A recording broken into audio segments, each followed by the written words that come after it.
João acordou sobressaltado no meio da noite, o coração acelerado como se estivesse correndo uma maratona. Ao lado dele, na cama estreita do quarto compartilhado em Lisboa, Miguel havia estendido a mão debaixo do cobertor, tocando sua coxa com uma hesitação que carregava anos de segredos reprimidos. Em vez de recuar, João permaneceu imóvel, permitindo que o toque se prolongasse, e naquele instante, uma porta se abriu para um abismo que destruiria tudo o que ele conhecia. A respiração de Miguel era pesada, quase audível no silêncio opressivo do apartamento antigo no bairro Alto. João sentiu um calafrio percorrer sua espinha, não de medo, mas de uma curiosidade proibida que ele havia enterrado fundo em si mesmo. Ele era o filho perfeito da família conservadora de Porto, estudante de engenharia na Universidade de Lisboa, com planos de casar com a namorada de longa data, Ana, e voltar para casa para assumir o negócio familiar. Mas ali, naquela cama improvisada por causa da falta de espaço no apartamento alugado, algo primordial despertava. Miguel, por outro lado, sempre fora o oposto, vindo de uma família liberal de Faro, no Sul, ele não escondia sua orientação, mas também não a proclamava aos 4 ventos. Eles se conheceram no primeiro ano da faculdade, dividindo o quarto por necessidade financeira. Miguel era o artista, cursando design gráfico, com um sorriso fácil e uma mente afiada para debates sociais. João admirava secretamente, invejando sua liberdade, mas nunca imaginara que isso evoluiria para algo físico. Naquela manhã seguinte, o sol filtrava pelas persianas rachadas, iluminando o quarto bagunçado com livros empilhados e roupas espalhadas. João evitou o olhar de Miguel enquanto se vestia apressadamente para a aula. Foi um erro, murmurou ele para si mesmo no banheiro, escovando os dentes com força excessiva. Mas o toque ainda queimava em sua pele, uma marca invisível que o fazia questionar tudo. Miguel, fingindo dormir, ouviu a porta se fechar e sentiu um peso no peito.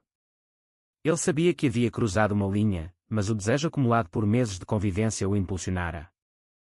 Durante a aula de cálculo, João mal conseguia se concentrar. Seus pensamentos vagavam para a infância em Porto, onde seu pai, um empresário rígido, pregava valores tradicionais na mesa de jantar. Um homem de verdade constrói uma família, repetia ele, enquanto a mãe assentia, cozinhando pratos típicos como o cozido à portuguesa. João sempre fora o orgulho deles, o filho que seguia o script, bom aluno, atleta no time de futebol local, namorando Ana desde o secundário. Ela era doce, uma estudante de medicina que sonhava com uma vida estável ao seu lado. Mas agora, o toque de Miguel ameaçava esse equilíbrio. À tarde, no café da universidade, João encontrou Ana para um almoço rápido. Ela falava animadamente sobre seus estágios no hospital, mas ele respondia com monossílabos, o mente distante. "Está tudo bem?", perguntou ela, tocando sua mão. Ele retirou a mão instintivamente, alegando cansaço. O gesto crescia em seu estômago. Como explicar que uma simples noite havia abalado suas certezas? De volta ao apartamento, Miguel o esperava com uma xícara de café. "Precisamos conversar", disse ele, a voz firme mas vulnerável. João sentou-se na mesa pequena, evitando o olhar. "O que aconteceu ontem?" "Foi um erro. Eu tenho namorada, Miguel. Minha família. Eles nunca entenderiam." Miguel assentiu, mas seus olhos traíam a dor. "Eu sei. Mas e você? O que você quer, João?" "Não foi só eu que não parei." A conversa se estendeu pela noite, revelando camadas de Miguel, sua luta para se assumir aos pais, que embora liberais, ainda carregavam resquícios de uma sociedade católica conservadora. Em Portugal, apesar das leis progressistas como o casamento gay desde 2010, o preconceito persistia em círculos familiares e rurais. Miguel contara aos pais aos 18 anos, enfrentando um silêncio inicial que doía mais que palavras. "Eles aceitam, mas não celebram", confessou ele. João ouvia, fascinado e aterrorizado. Pela primeira vez, admitia para si mesmo atrás passadas por garotos no colégio, sempre reprimidas. Mas admitir para Miguel? Isso seria uma traição a Ana, à família. "Eu não sou como você", disse ele, levantando-se abruptamente. Miguel o seguiu até o quarto, a tensão palpável. "Talvez você seja mais do que pensa." Aquela noite, eles dormiram em camas separadas, mas o ar estava carregado. João sonhou com o pai o deserdando, a mãe chorando, Ana partindo. Acordou suando, e viu Miguel acordado, olhando o teto. o silêncio era ensurdecedor. Nos dias seguintes, a convivência tornou-se um campo minado. João evitava ficar sozinho com Miguel, passando mais tempo na biblioteca ou com Ana. Mas cada toque acidental, um braço roçando no corredor estreito, reacendia a faísca.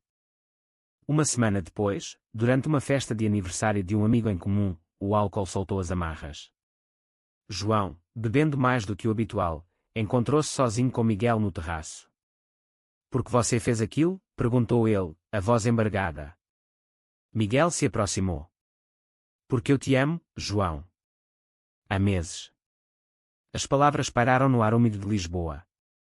João, em um impulso, o beijou, um beijo rápido, desesperado, cheio de confusão. Mas no dia seguinte, o arrependimento veio como uma onda. Ana ligou, marcando um jantar com os pais dela. João aceitou, tentando reconectar com a vida normal. Enquanto isso, Miguel sofria em silêncio, questionando se havia destruído a amizade. A pressão social pesava. Em Portugal, embora Lisboa fosse cosmopolita, o interior ainda via a homossexualidade como tabu. Miguel lembrava de um primo que se assumira e fora ostracizado. João, dividido, começou a pesquisar online sobre identidade sexual, lendo fóruns anónimos. Encontrou histórias semelhantes, homens casados descobrindo tarde sua verdadeira orientação, pagando o preço com divórcios e rejeições familiares. Isso o aterrorizava. Ele decidiu confrontar Miguel novamente. "Isso não pode continuar. Vou pedir transferência de quarto." Miguel, ferido, concordou. Mas no fundo, sabia que João estava fugindo de si mesmo. A decisão de João era o primeiro passo em uma espiral de mentiras e auto-engano que custaria caro a todos envolvidos. A transferência de quarto não aconteceu imediatamente, a burocracia universitária demorava semanas. Enquanto isso, João e Miguel coexistiam em um limbo tenso, como dois estranhos forçados a compartilhar o mesmo espaço. João passava noites em claro, revivendo o beijo no terraço, sentindo uma mistura de culpa e desejo. Ele se forçava a sair mais com Ana, levando-a a passeios pelo Tejo, fingindo normalidade. Mas Ana percebia algo errado. "Você parece distante", comentava ela, e ele atribuía ao stress dos estudos. Miguel, por sua vez, mergulhava no trabalho de design, criando ilustrações que refletiam sua turbulência interna, figuras sombrias em labirintos, simbolizando o amor não correspondido. Ele confidenciou a um amigo próximo, Pedro, sobre o ocorrido. Pedro, também gay e assumido, aconselhou: "Deixe ele ir, Miguel. Forçar alguém a se assumir pode destruí-lo." Mas Miguel não conseguia, cada olhar trocado com João era uma tortura. Uma noite, após uma discussão acalorada sobre um projeto em grupo, as emoções transbordaram. João acusou Miguel de complicar tudo. "Você me forçou a isso." Miguel rebateu: "Eu. Você me beijou." O confronto escalou para um abraço impulsivo, mas João se afastou, saindo do apartamento. Ele vagou pelas ruas íngremes do bairro Alto, o som de fado ecoando de um bar próximo, ampliando sua melancolia. No dia seguinte, Ana o confrontou no campus. A outra pessoa. João negou veementemente, mas a mentira pesava. Ele decidiu romper com ela, alegando precisar de espaço para os estudos. Ana chorou, confusa e magoada. "Eu te amo, João." O que mudou? Ele não respondeu, deixando-a ali, o coração partido. A decisão foi um alívio momentâneo, mas abriu um vazio. Com Ana fora da equação, João se permitiu explorar seus sentimentos. Ele e Miguel começaram a conversar mais abertamente, compartilhando histórias de infância. Miguel falou de sua primeira crush por um colega de escola, reprimida pelo medo de bullying. João admitiu traços semelhantes, mas sempre racionalizadas como admiração. Aos poucos, eles se aproximaram novamente, tocando-se de forma sutil, um braço ao redor dos ombros enquanto assistiam TV. Mas a família de João ligou. Seu pai anunciava uma visita surpresa a Lisboa para o fim de semana. Pânico se instalou. "Eles não podem saber", disse João a Miguel. Miguel, magoado, perguntou: "Saber o quê?" "Que estamos juntos." João hesitou. "Não estamos juntos. Isso é experimental." A visita foi um teste de fogo. Os pais chegaram, cheios de orgulho pelo filho. Jantaram em um restaurante típico, comendo bacalhau à Brás. O pai falava de planos futuros. Depois da formatura, você assume a empresa. E o casamento com Ana? João gaguejou, dizendo que haviam terminado. A mãe se preocupou. Por quê? Ela é perfeita para você. O pai franziu a testa. Não me diga que a outra garota.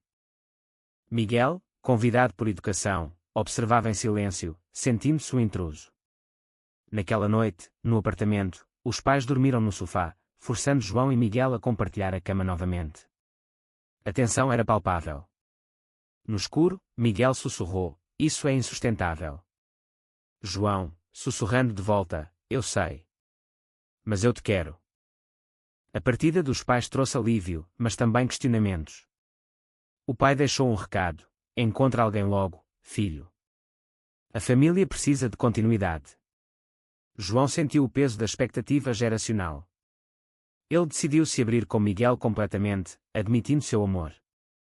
Eles passaram noites discutindo o futuro, sonhando com uma vida juntos, mas a realidade batia à porta.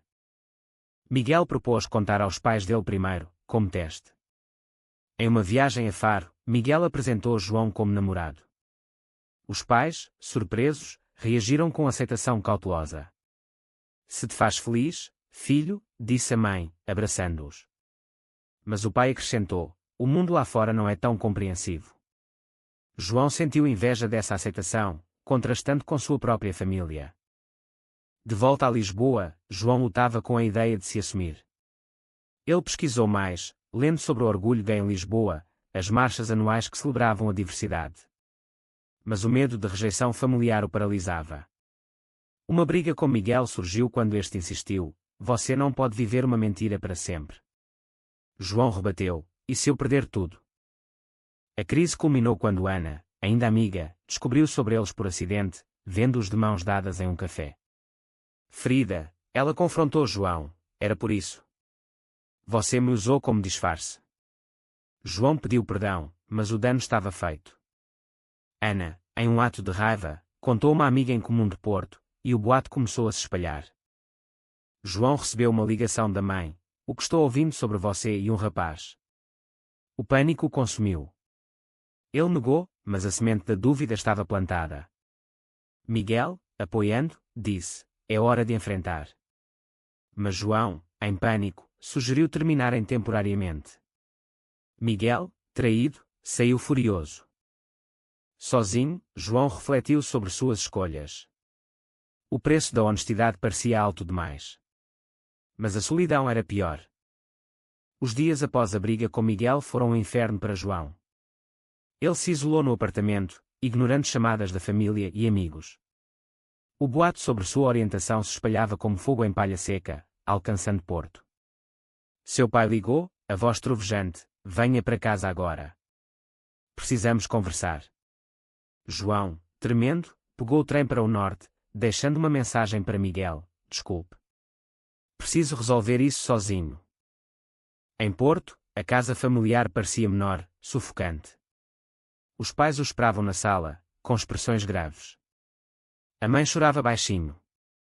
"É verdade?" perguntou o pai. João, após um longo silêncio, assentiu. "Sim.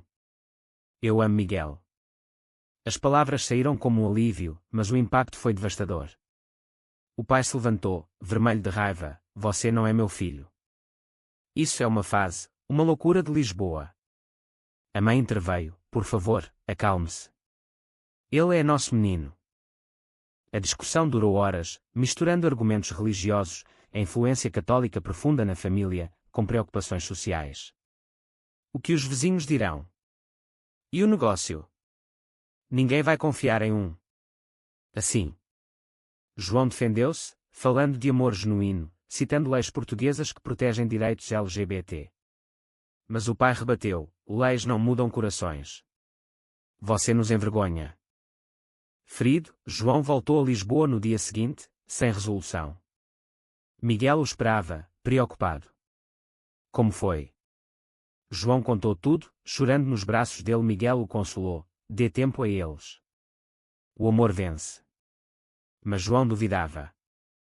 A rejeição familiar era um golpe profundo, que questionando sua identidade. Nos meses seguintes, o relacionamento deles se fortaleceu em segredo. Eles participaram de eventos LGBT em Lisboa, como a Real Pride, sentindo-se parte de uma comunidade. Miguel apresentou João a amigos que compartilharam histórias semelhantes de luta e aceitação.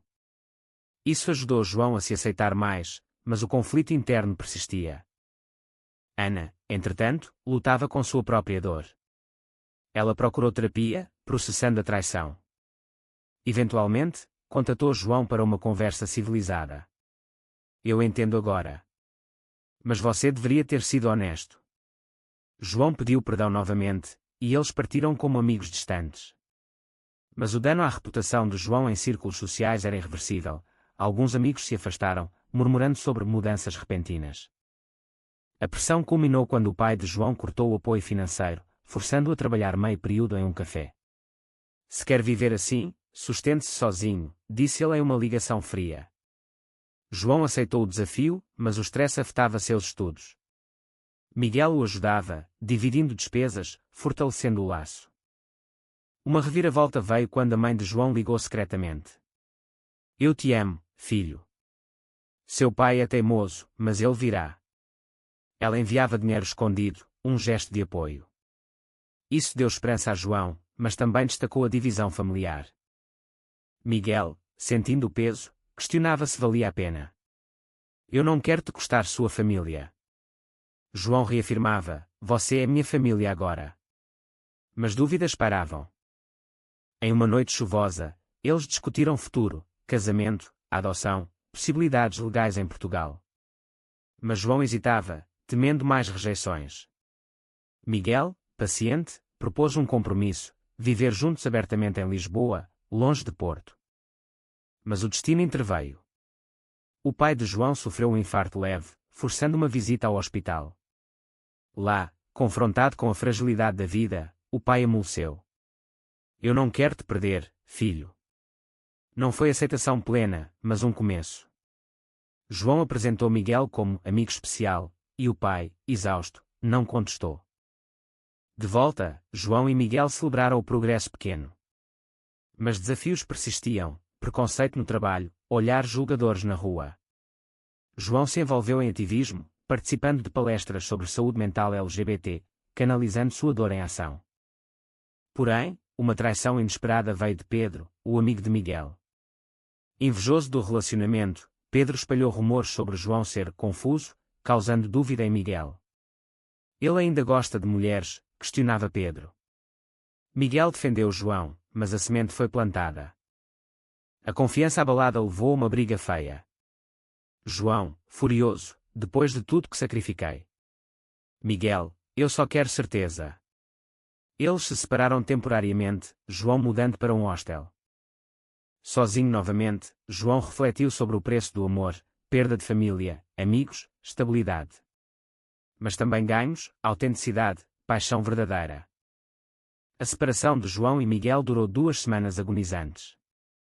João, no hostel barulhento, passava noites revivendo memórias, o primeiro toque, o beijo no terraço, as noites de confidências. Ele trabalhava dobrado no café, economizando para um apartamento próprio, mas o vazio emocional o consumia. Ligou para a mãe, buscando consolo. Siga seu coração, filho, aconselhou ela, revelando que discutia com o pai diariamente sobre aceitação. Miguel, em casa, mergulhava em arte terapêutica, pintando quadros abstratos de corações partidos. Ele confrontou Pedro, terminando a amizade, você cruzou a linha. Pedro admitiu inveja, pedindo perdão, mas o dano estava feito. Miguel percebeu que sua insegurança vinha de traumas passados, um ex que o traíra com uma mulher. Determinado a reconquistar João, Miguel o procurou no café. Eu errei. Vamos conversar. João, relutante, concordou. Em um parque à beira do Tejo, eles se abriram. João admitiu medos residuais sobre bissexualidade, mas reafirmou, é você que eu amo. Miguel chorou, eu confio em você. Eles se reconciliaram com um abraço, prometendo comunicação melhor. O relacionamento renasceu mais forte. Eles se mudaram para um pequeno apartamento em Alfama, bairro pitoresco de Lisboa, simbolizando um novo começo. João continuou estudos, equilibrando trabalho. Miguel conseguiu um estágio em uma agência de design, focada em campanhas LGBT. Mas a sociedade testava-os. Em uma manifestação contra a homofobia, após um ataque a um casal gay em Braga, eles marcharam juntos. João falou publicamente pela primeira vez: o amor não tem gênero. A família viu na TV, o pai ligou, irritado: você está expondo a família. Mas a mãe elogiou: estou orgulhosa. O conflito ético surgiu quando João recebeu uma oferta de emprego na empresa familiar. O pai condicionou: volte sozinho, sem esse estilo de vida. João debateu internamente: segurança financeira versus autenticidade. Miguel apoiou: escolha o que te faz feliz. Após noites de insônia, João recusou, optando por um emprego em Lisboa. O pai cortou contato temporariamente, mas João sentiu liberdade. Ana reapareceu, namorando o outro. Ela desejou felicidade a João, fechando o ciclo. Mas uma nova ameaça veio: um colega de universidade, conservador, espalhou fotos deles online, com legendas depreciativas. João enfrentou assédio cibernético, questionando sua resiliência. Miguel o incentivou a denunciar.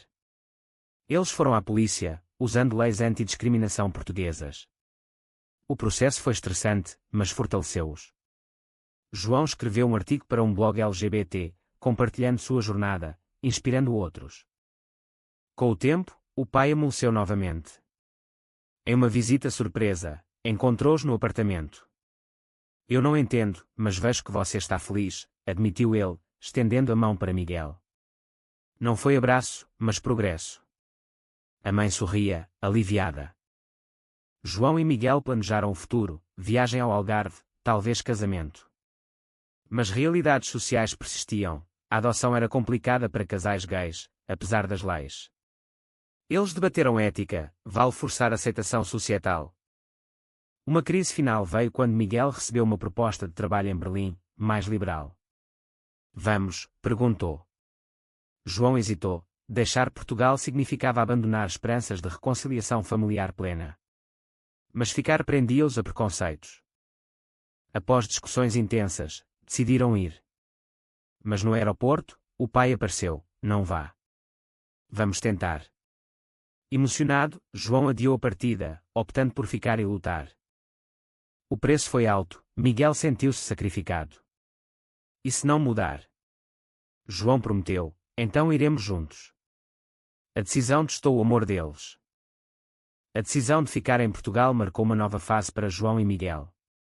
Eles investiram em terapia de casal, lidando com inseguranças e pressões externas. O terapeuta, especializado em questões LGBT, ajudou-os a navegar conflitos internos, João com culpa familiar, Miguel com medo de abandono. O pai de João, lentamente, integrou-se. Jantares ao quarto evoluíram para conversas genuínas. Ele leu livros sobre homossexualidade, influenciado pela mãe. Eu errei, admitiu um dia. João chorou, abraçando, Miguel foi aceito gradualmente, convidado para festas familiares. Mas sociedade maior desafiava. Em eleições, partidos conservadores ganhavam força, questionando direitos LGBT. João e Miguel ativaram-se, voluntariando em ONGs como a ILGA Portugal, organizando workshops sobre tolerância. Pessoalmente, João graduou-se em engenharia, conseguindo emprego em uma firma sustentável em Lisboa. Miguel ascendeu no design, criando campanhas pró-diversidade. Eles casaram em uma cerimônia íntima na Câmara Municipal, com família presente, um milagre para João. Mas felicidade era frágil. Um incidente, assaltados por homofóbicos após uma noite fora. Mas chocados, mas vivos, denunciaram. O evento abalou Miguel: talvez Berlim seja melhor. João concordou parcialmente, mas insistiu: mudar o mundo começa aqui. A paternidade tornou-se tema. Eles exploraram a adoção, enfrentando burocracia e preconceitos. Uma agência questionou: 2 pais são suficientes? Eles lutaram, coletando depoimentos de casais gays bem-sucedidos. Entretanto, uma traição veio da família de Miguel. Seu tio, ultraconservador, boicotou o casamento e espalhou calúnias online. Miguel confrontou: família não faz isso. O tio rebateu: você escolheu errado. Miguel cortou laços, pagando com isolamento familiar parcial. João apoiou, mas questionava suas escolhas, valeu o preço. Reflexões noturnas sobre caminhos alternativos, casar com Ana, viver mentira, o assombravam. Mas acordar ao lado de Miguel reafirmava, sim. Anos passaram, adotaram uma criança, uma menina chamada Sofia, após batalhas legais. A paternidade trouxe alegria, mas desafios, explicar aos avós, lidar com bullying na escola. João se tornou defensor, palestrando em escolas sobre diversidade. Miguel, inspirado, publicou um livro gráfico sobre sua jornada, tornando-se referência. Mas sucesso atraiu inveja, um ex-colega plagiou ideias, levando a processo judicial estressante. Através de tudo, o amor persistiu, temperado por sacrifícios. João refletia, cada decisão custar algo, amigos, segurança, paz mental, mas ganhar a autenticidade. Em uma noite reflexiva, eles discutiram o passado. Você se arrepende? Perguntou Miguel. João, não. Mas o preço foi alto. A história deles inspirava, mas também alertava, amor verdadeiro exige coragem, e sociedade ainda impõe barreiras. Com Sofia crescendo, João e Miguel enfrentavam novas dinâmicas. A menina, adotada aos 3 anos, questionava, por que 2 pais? Eles explicavam com livros infantis sobre famílias diversas, mas o mundo exterior complicava. Na escola em Lisboa, colegas zombavam, e quando preconceitos parentais. João confrontou a diretora, eduquem contra a discriminação. Mudanças vieram, mas lentas. Profissionalmente, João ascendeu, mas enfrentou discriminação sutil, promoções negadas, comentários velados. Ele processou a empresa, vencendo, mas o stress custou saúde, ansiedade crônica. Miguel o apoiava, mas preocupava-se, não vale sua sanidade. A família de João, agora aceitadora, ajudava com Sofia. O pai, aposentado, brincava com a neta, redimindo-se. Eu estava errado, confessava. Mas resquícios persistiam, evitava tópicos LGBT em conversas. Miguel sofreu uma crise, depressão pós-sucesso do livro. A exposição trouxe atas online, ameaças. Ele questionou, valeu expor nossa vida. João consolava, você ajudou muitos. Uma reviravolta, Ana reapareceu, casada e mãe. Encontraram-se por acaso, ela elogiou, vocês construíram algo belo. Fechou feridas antigas. Mas uma escolha controversa surgiu, Sofia precisava de cirurgia, e finanças apertadas. O pai de João ofereceu ajuda, mas condicionada à descrição sobre o relacionamento. João recusou, aceite-nos como somos. Miguel apoiou, mas o risco à saúde de Sofia pesava. Eles arrecadaram fundos via comunidade LGBT, sucedendo. Anos depois, Sofia adolescente, o casal refletia na maturidade. Conflitos diminuíram, mas lições perduravam, amor exige sacrifícios constantes. Em uma viagem familiar a Porto, o pai finalmente abraçou Miguel, bem-vindo à família. Lágrimas selaram reconciliação. João e Miguel, envelhecendo juntos, olhavam o Tejo, gratos. Mas a jornada os mudara, mais resilientes, mas marcados por cicatrizes. No fim, a pergunta permanece, vale a pena pagar o preço da autenticidade em uma sociedade que ainda resiste, ou a conformidade oferece uma paz ilusória mais valiosa?